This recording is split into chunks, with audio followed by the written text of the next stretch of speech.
Reporte 100. Tengo en el teléfono a la abogada de la Universidad Panamericana, Celia Mizrahi Nedvedovich, y le agradezco mucho que nos tome esta llamada. Celia, ¿cómo está? Buenos días. Muy buenos días, Juan Carlos. Muy bien, gracias. ¿Y tú? Muy bien, también muchas gracias. Celia, después de la decisión de la Corte, de la Suprema Corte de Justicia de la Nación ayer en materia de la interrupción legal del embarazo, o digamos que de la penalización de la interrupción del embarazo en Veracruz, ¿qué es lo que sigue? Pues mira, realmente la Corte no se pronunció respecto al fondo del asunto. O sea, la Corte no se pronunció ni a favor ni en contra de la despenalización del aborto. Lo que la Corte hizo fue analizar que el asunto no tenía las características jurídicas para avanzar y analizar el fondo. Sí. ¿Qué es lo que sigue? Se va a turnar a un nuevo ministro, no sabemos todavía quién. Ese nuevo ministro tiene que hacer un nuevo proyecto de sentencia con todo lo que se discutió ayer en la sesión, que es que las asociaciones no contaban con el interés legítimo, que no es vinculante, que no hay una omisión legislativa como tal, y hacer ese nuevo proyecto de sentencia, presentarlo nuevamente a la sala en donde se va a votar. Sí. Sí, entonces no entraron al fondo. Si la Corte hubiese entrado al fondo, ¿cuál habría sido la postura de la Suprema Corte de Justicia? ¿Habría sido, digamos, consistente con las últimas resoluciones que ha tenido en materia de interrupción del embarazo? La verdad es que no te sé decir, sí, porque este caso particularmente se manejó de una forma muy distinta que como se ha venido manejando el tema del aborto, la interrupción legal del embarazo en la Corte. Se manejó más bien como un tema de discriminación hacia la mujer. Sí.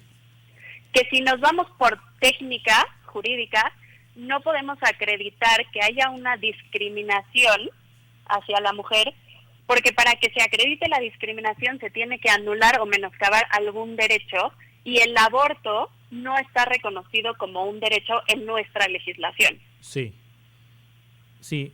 Entonces esto lo va a retomar otro ministro y ahí habrá un proyecto distinto de sentencia, abogada. Ahora, en la legislación del Estado de Veracruz,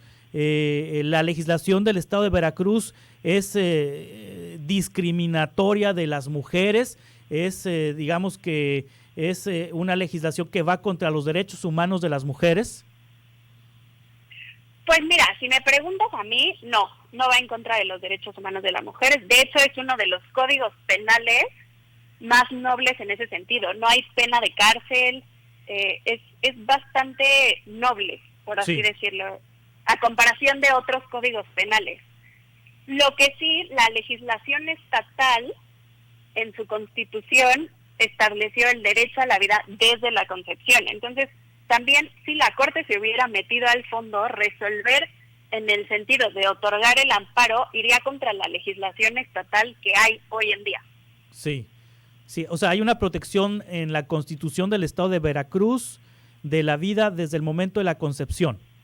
Exacto. Entonces, si la Corte hubiera ordenado cambiar el Código Penal, sería entonces iría contra la Constitución del Estado de Veracruz. Así entiendo. Exactamente. Así entiendo que por eso la Corte no se pronunció entonces ayer. No, la Corte no se pronunció por otras razones, que fueron que la cuestión técnica del amparo no se cumplía. Sí. Que el amparo necesita ciertos requisitos para proceder, y en este caso no procedía porque no cumplía con esos requisitos. De eso fue en lo que se pronunció la Corte. La Corte no se metió a analizar si es violatorio, si no es violatorio, si hay discriminación, si no hay discriminación. Sí. Ahorita platicábamos con una abogada de las que promovieron este amparo en el estado de Veracruz contra la legislación en esta entidad, y ella nos decía que esperaban que la Corte sentara un precedente para que más mujeres combatieran los códigos penales y las legislaciones locales en otras entidades donde la interrupción del embarazo está penalizada. Si la Corte hubiera entrado al fondo, ¿sí habría tenido esos efectos que manifiestan estas mujeres? Podría haberlos tenido. Sí.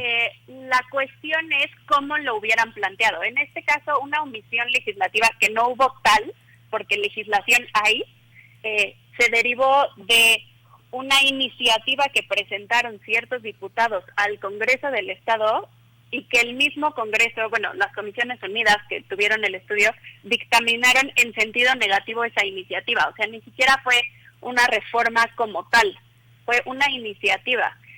También hubiera dejado un precedente negativo en el sentido de, pues cualquier persona que proponga una iniciativa y que se les dictamine en sentido negativo, se podría amparar. ¿Cuántos amparos tendríamos? No nada más en este tema, en todos los temas. Sí, sí. Porque al final el Congreso, pues para eso está, para decidir que sí y que no, y que vaya de acuerdo a su legislación interna.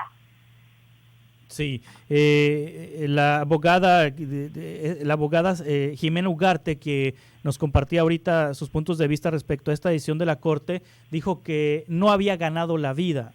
A eso se refiere, que no había ganado la vida como se había comentado después de esta resolución de la Corte. ¿A usted le parece que ganó la vida o no ganó la vida? Definitivamente no, pero tampoco perdieron, o sea, no es que ni nosotros hayamos ganado ni ellos hayan perdido ni nada. Lo que ganó el día de ayer es el sentido jurídico, es vamos a mantenernos dentro de la juridicidad, no vamos a salir, no vamos a hacer activismo, que la Corte se mantuviera dentro de un marco constitucional, eso es lo que ganó, y ganó la certeza jurídica para todos los gobernados. Sí. Luego, ¿qué sigue? Lo va a tomar otro ministro y van a entrar al fondo. ¿Y ahí qué tendrán que hacer los ministros? No van a entrar al fondo. Sí. Bueno, no deberían. Definitivamente por las consideraciones de los 4 ministros que votaron en contra, el proyecto debería de ir en el sentido de que el amparo es improcedente y por tanto negarlo o desecharlo. Sí. No tendrían que entrar a estudiar el tema porque no cumple con los requisitos de forma para presentarse. Sí, es decir, el siguiente proyecto tendría que ir en el sentido de ya desechar definitivamente este amparo. Exacto. Este amparo. ¿Y esto puede tardar cuánto tiempo, abogada Celia Misraí Nedvedovich? La verdad es que depende del ministro al que se turne. No debería de tardar más de un mes, pero pues la verdad los tiempos de la Corte son únicos y pues también entendemos que la situación por todo lo del COVID, que están trabajando de manera remota, quién sabe realmente cuánto se vayan a tardar. Sí. Muy bien, pues le agradezco mucho, abogada, que nos haya compartido sus puntos de vista jurídicos y estaremos atentos a lo que decida la Corte en los próximos días. Muchas gracias, Celia. Muchas gracias a ti. Hasta pronto.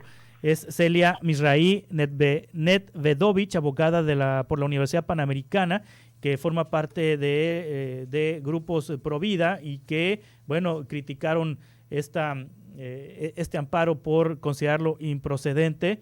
Y bueno, pues ya tiene usted los 2 puntos de vista de lo que pasó ayer en la Suprema Corte de Justicia de la Nación. Reporte 100.